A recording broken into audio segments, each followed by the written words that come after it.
¿Qué pasaría si pudiera perseguir la luz y finalmente consiguiera adelantarla? Esa pregunta se la hizo un joven de 17 años en su último año de secundaria.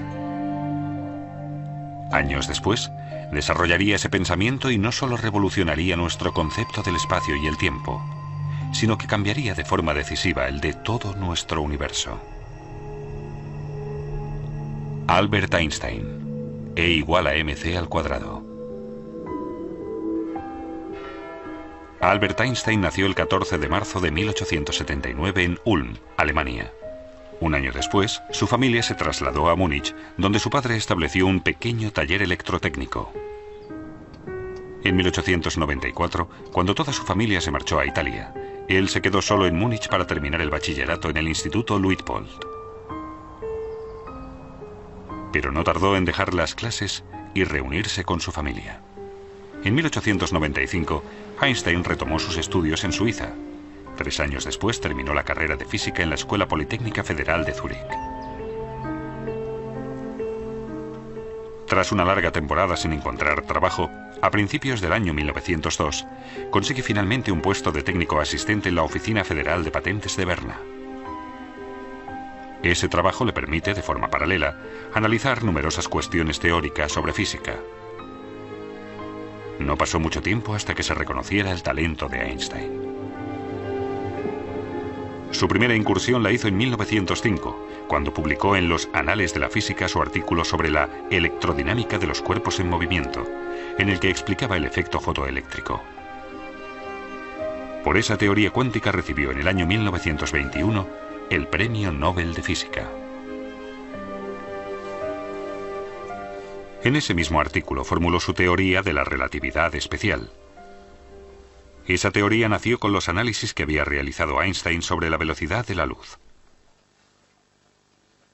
Su planteamiento era muy sencillo. Si nos fuera posible movernos a la velocidad de la luz, podríamos viajar de forma paralela a una onda luminosa, de forma que la luz estaría permanentemente a nuestro lado y la veríamos en reposo. Por tanto, se pueden hacer afirmaciones sobre el movimiento de un cuerpo, si dicho movimiento se observa desde una posición concreta. Todos conocemos ejemplos de ello.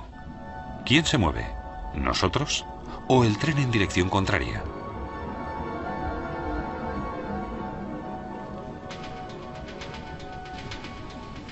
Algo parecido pasa cuando un coche circula, de forma paralela, a la misma velocidad que un tren.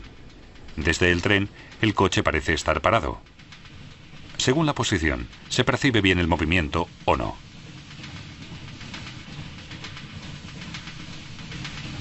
Cuando un pasajero avanza hacia el principio de un tren, desde los ojos de un observador de fuera se suman las velocidades del tren y del pasajero.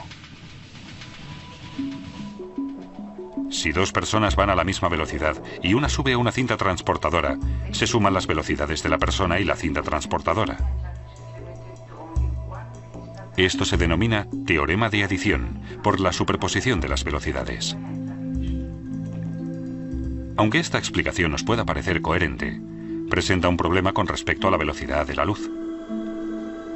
La luz tiene siempre la misma velocidad, 300.000 kilómetros por segundo. No se le puede ni sumar ni restar nada, independientemente del lugar de donde proceda la luz. La prueba de esta constante de la velocidad de la luz la lograron en 1887 los físicos Albert Michelson y Edgar Morley. Mostraron con un experimento práctico que la luz siempre tiene la misma velocidad. Esto llevó a Einstein a pensar que la velocidad de la luz no podía variar independientemente del observador o del punto desde el que se observara. La constante de la velocidad de la luz no solo cambió nuestra concepción de la velocidad en sí, sino también la del espacio y el tiempo. Se derrumba la idea de que solo existe un tiempo único y absoluto para todos los sucesos, pues el tiempo depende del observador y de la velocidad a la que éste se mueve.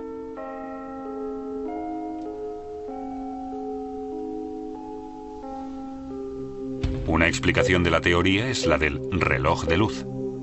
Un reloj de luz consta de 2 espejos situados uno enfrente del otro. Una partícula de luz, denominada fotón, se mueve de un espejo al otro a la velocidad de la luz. Cuando el fotón choca con el espejo, recibe un impulso, gracias al que podemos medir el tiempo.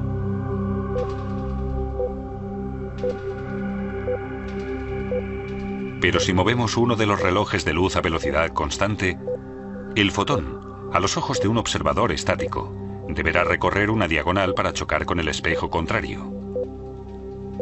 Como el recorrido es más largo, el fotón ya no puede alcanzar la velocidad de la luz y choca más tarde con el espejo. Lo que significa que ambos relojes marcan tiempos distintos. El reloj de luz en movimiento va, para un observador estático, más despacio. Un experimento demostró este fenómeno en los años 70. Dos relojes atómicos se pusieron exactamente a la misma hora. Uno de ellos se metió en un vuelo regular, mientras que el otro se quedó en tierra. Al final se compararon los dos, y el reloj que fue en el avión se atrasó. Este fenómeno, por el que los relojes en movimiento van más despacio, se ha denominado dilatación del tiempo. Otro experimento de ello es la paradoja de los gemelos. Un astronauta vuela en su nave 10 años en el espacio. Su hermano gemelo se queda en la Tierra. Los dos tienen 30 años. El astronauta vuela 10 años a 260.000 kilómetros por segundo. Después regresa a la Tierra, para lo que tiene que invertir otros 10 años. Cuando regresa tiene 50 años de edad. Sin embargo, al llegar comprueba que su hermano ha envejecido un total de 40 años y en la fecha de su regreso ha cumplido ya 70 años. Mediante un experimento sobre la aceleración de las partículas realizado con muones en el Centro Europeo de Investigación Nuclear en Suiza, que esos sucesos no solo se dan en un ámbito científico, sino en la vida real. Los muones son partículas de la familia de los electrones. La particularidad que tienen es su corta vida. Solo 10 microsegundos después de formarse se vuelven a dividir. El experimento demostró que si los muones se aceleraban hasta casi la velocidad de la luz, viven 3 veces más. Con la aceleración, su reloj interno se ralentiza realmente con respecto a los muones estáticos.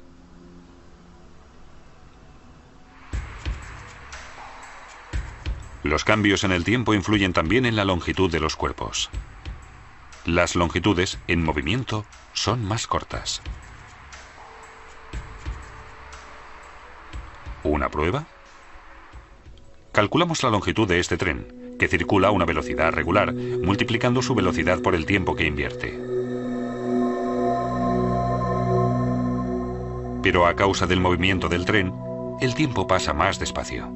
El objeto nos parece más corto cuando está en movimiento que cuando está en reposo.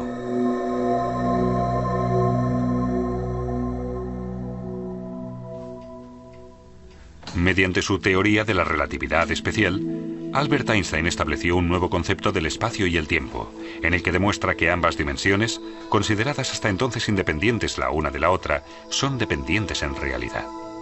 Einstein hizo otras asociaciones de propiedades físicas, como que la masa varía dependiendo de si se mueve o no con respecto al observador. Las masas en movimiento resultan más pesadas y poseen, por tanto, más energía cinética. La equivalencia entre la masa y la energía es la fórmula más famosa del mundo, E igual a mc².